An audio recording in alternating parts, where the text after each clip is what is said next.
Welcome back to my channel.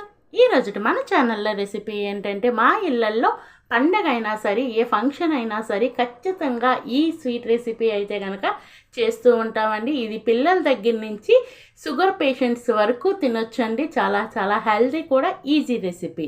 ఇక దానికోసం అయితే కనుక ఫస్ట్ అయితే స్టవ్ వెలిగించి ఒక పాన్ పెట్టుకొని ఒక 2-3 స్పూన్లు అయితే కనుక నెయ్యి వేసుకోండి.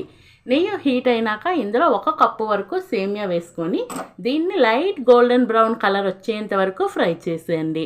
ఇది మీడియం ఫ్లేమ్లో మాత్రమే ఫ్రై చేయండి. ఇలా ఫ్రై చేయటం వల్ల ఇంకా వేరేగా ఫుడ్ కలర్స్ ఏమీ యాడ్ చేయవలసిన పని అయితే ఉండదు. ఈ లోపైతే మీకు వచ్చిన రిక్వెస్ట్ అండి, మన ఛానల్ ఇంతవరకు ఎవరైనా సబ్స్క్రైబ్ చేయకపోతే ప్లీజ్ అండి సబ్స్క్రైబ్ చేయండి. వీడియో నచ్చితే లైక్ చేయండి, మీ ఫ్రెండ్స్ అండ్ ఫ్యామిలీ మెంబర్స్కి షేర్ చేయండి. ఈ లోపే మంచిగా కలర్ వచ్చింది కదా సేమియా, ఇందులో అయితే కనుక 1 కప్పు సేమియాకి 2.25 కప్పులు వాటర్ అయితే వేసుకోండి.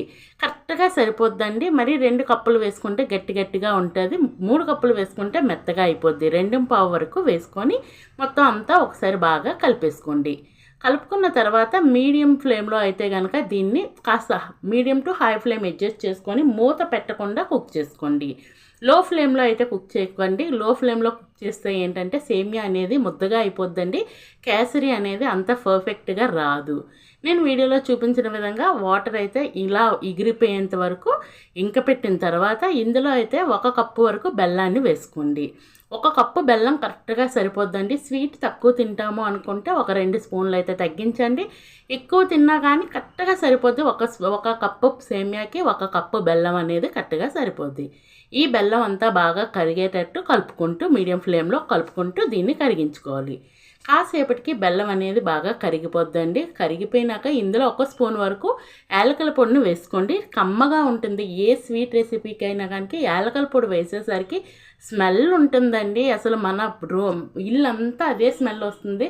చాలా చాలా బాగుంటుంది రెసిపీ అయితే. సింపుల్గా అయిపోద్ది. ఒకసారి ట్రై చేయండి. పిల్లలకు కూడా పెట్టవచ్చు, బెల్లంతో చేసాం కాబట్టి హెల్తీయే. ఇలా మొత్తం దగ్గర పడేంత వరకు కలుపుకుంటూ దగ్గర పెట్టేసుకోవాలి. ఇప్పుడైతే డ్రై ఫ్రూట్స్ ఉంటే డ్రై ఫ్రూట్స్ వేయచ్చండి.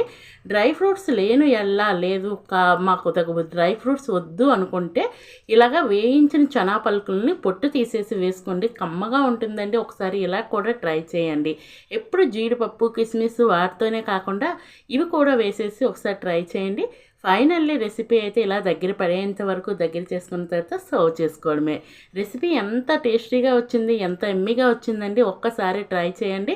ట్రై చేసినాక మీరు నాకు కామెంట్ బాక్స్ ద్వారా తెలియచేయండి. అలాగే ఈ రెసిపీ ఎంతమందికి ఇష్టమో కూడా కామెంట్ బాక్స్ ద్వారా షేర్ చేయండి. Ready to eat. Thank you for watching. Don't forget, please subscribe.